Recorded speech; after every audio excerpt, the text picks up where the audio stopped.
That's what I'm trying to tell you. Them old rappers, man, them niggas, bro. Have you seen any of these old rappers who be like, yo, they're the foundation of hip hop, really living good? Them niggas be looking really dusty. I kid you not. And none of y'all try to come for me because I don't fuck with y'all niggas either. So I'm just tell y'all the truth. Y'all be looking like every time there be like an old nigga talking about hip hop, you be like, yo, bro, you sure you invented this? Because everybody else living better than you. It came to my attention that a DJ, and I'm not going to say any names because I don't think it's necessary. A DJ basically said that, you know, a lot of the pioneers in hip hop are, you know, they're dusty, or how can they be the person that, you know, invented hip hop if, you know, they don't have a lot of money. Or if they don't look or represent like they have a lot of dough, right? Let me explain something to you and say this for you guys. Don't confuse someone's ability to develop a business model.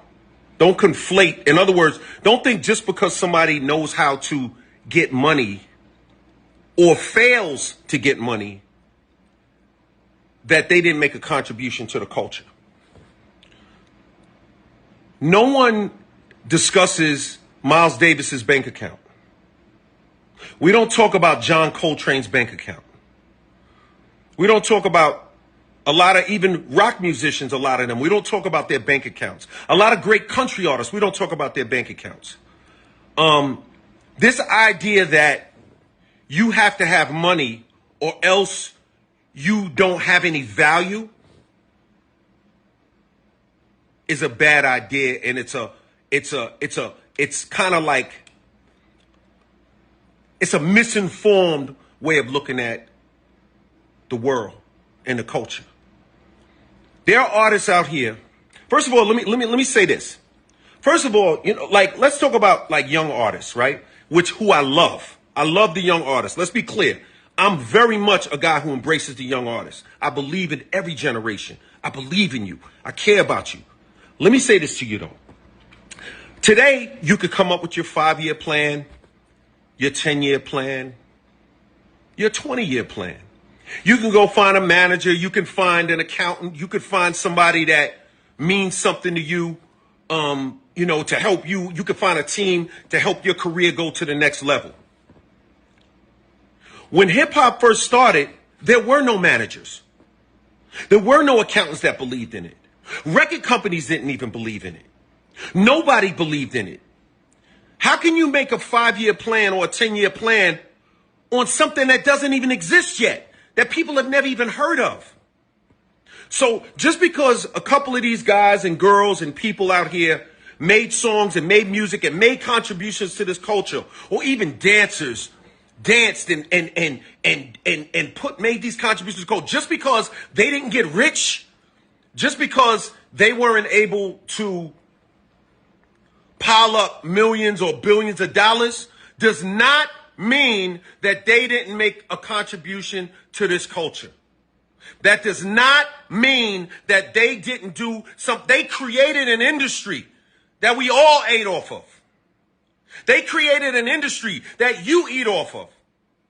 When you go out there and you go monetize your brand, when you go monetize your brand, when you go get your whatever and do what you got to do to build your career, when you go out there and negotiate your deals and negotiate your checks and talk tough, guess what? That money, that bread, that food that you eating was created by those same people that you disrespecting.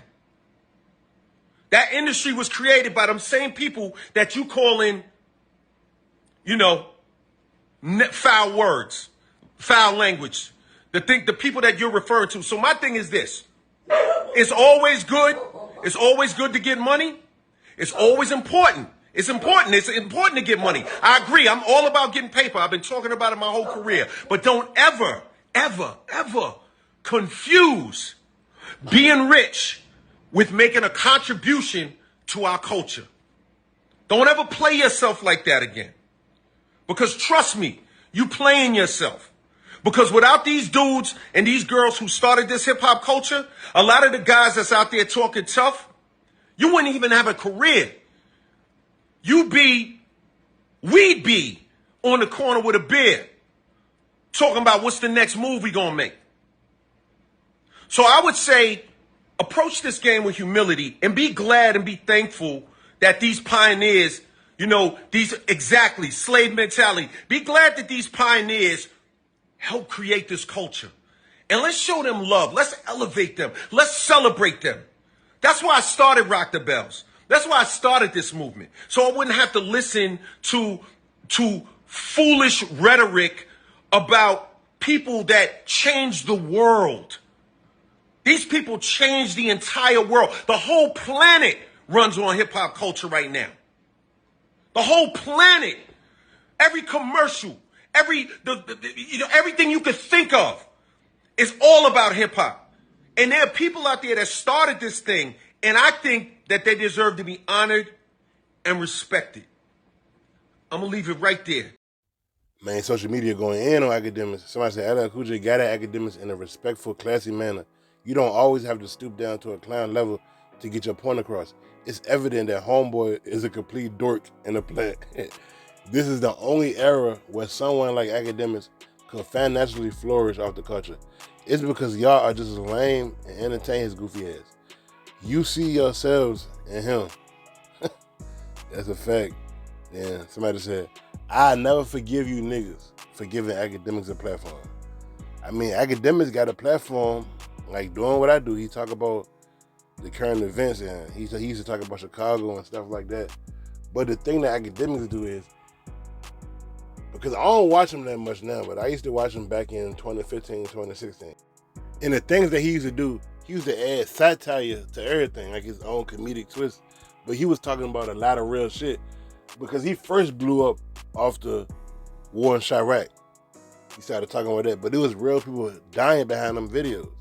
But he was still giving his satire opinion, and that's why when he got famous, people like Vic Mensa and other people like that was speaking about him and saying they want to smack him or do whatever because he just say regular shit out of his mouth. And he got famous. You know what I'm saying? And I don't know what he was talking about LL Cool J and all the rap pioneers. I don't know if that was Twitch or it sounded like a phone conversation. I don't know. But the way he was talking, like he was super misinformed and like he was naive. Because everybody know, anybody who's a fan of rap since the 90s know that back in the 70s and the 80s, when rap first started, just like NBA, back in the 70s and 80s, NBA players weren't making no money. Jordan, his first year, he probably was making $300,000, $400,000 a year back in 85. LeBron first year, he was guaranteed like 10, 12 million, probably more than that. And this is back in 03. So it's proven that it's way more money being made now. So all the rappers like the Grandmaster Flash, and LL Cool J, and all the rappers that was in the 70s, 80s, and 90s, they weren't making real money until like 99, 2000 on up. That's why they say Tupac and Biggie wasn't making the money how they supposed to make it. Because if you compare it to now, Tupac and Biggie, man, they would have been billionaires if they would have never died. Or damn near almost billionaires with all the deals and albums being sold. So the reason why rappers was not getting money and quote unquote looking dusty, because there wasn't that much money to go around. And people like Akademiks should know that. And another good point he made was, if it wasn't for the pioneers, it won't be no rappers who's today. Like the rappers that made it acceptable to cuss on your songs, like the 2 Live Crew. If it weren't for them, it won't be no Akademiks. It won't be none of these rappers today. And to keep it real, the way that LL Cool J was schooling his ass in that video, it looked like he wanted to say, man, watch your fucking mouth. I'll smack the shit out you when I see you.